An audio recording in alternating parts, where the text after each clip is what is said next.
Rapat paripurna kelima DPR RI masa 2025-2026 juga menyetujui hasil seleksi uji kelayakan dan kepatutan calon hakim agung dan hakim ad hoc hak asasi manusia.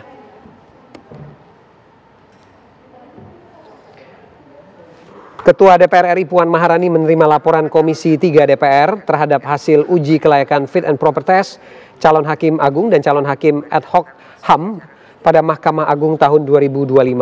Para anggota DPR yang menghadiri rapat paripurna di Kompleks Parlemen turut menyetujui keputusan tersebut. Awalnya ada 13 calon hakim yang diseleksi namun tidak semuanya lolos sehingga 10 nama yang terpilih.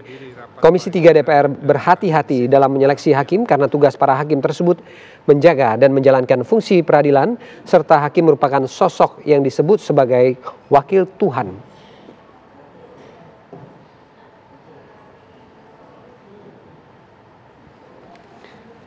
Komisi 6 DPR RI hari ini menggelar rapat dengar pendapat dengan sejumlah pakar membahas status Kementerian BUMN. Informasi terkini akan disampaikan oleh rekan Vanessa Liu. Selamat siang Vanessa.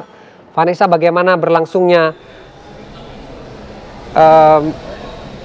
rapat dengar pendapat dengan sejumlah pakar membahas tentang status BUMN ini, Vanessa?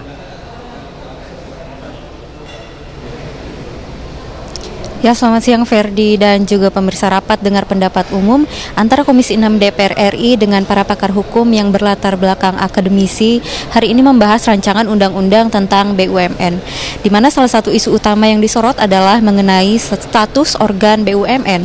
Dan rapat hari ini dilangsungkan secara terbuka dan baru saja dimulai sekitar pukul 10.30 waktu Indonesia Barat tadi pagi dan hingga kini masih terus berlangsung.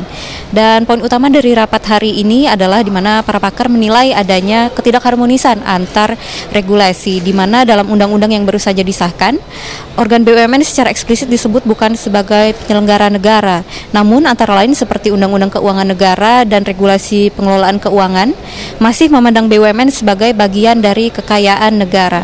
Para pakar menegaskan bahwa modal BUMN bersumber dari uang negara, yaitu hasil pajak rakyat. Oleh karena itu, pengelolaan keuangan ini tidak bisa dipisahkan begitu saja dari ranah publik. Meski kegiatan usaha BUMN bersifat privat, namun fungsi keuangannya tetap harus dalam pengawasan negara.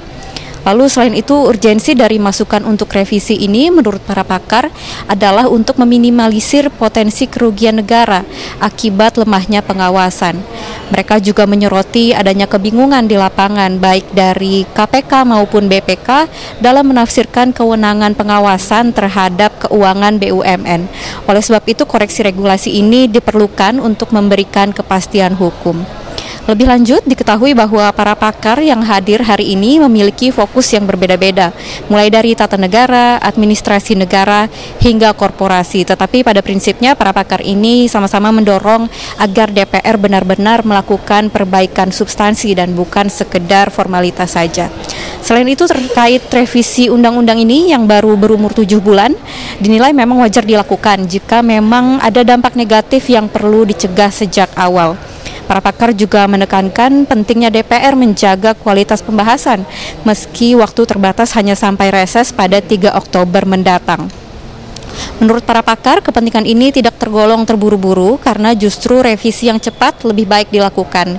Dibanding menunggu hingga dampaknya meluas, para pakar berharap agar DPR tidak sekadar mengundang masukan dari para ahli tetapi benar-benar menghasilkan keputusan yang bijak.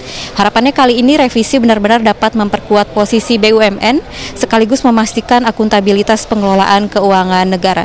Demikian laporan sementara kami dari depan Komisi 6 DPR RI. Ferdi, kami kembalikan ke studio. Baik, Vanessa Liu dari Gedung DPR MPR Senayan, Jakarta. Terima kasih.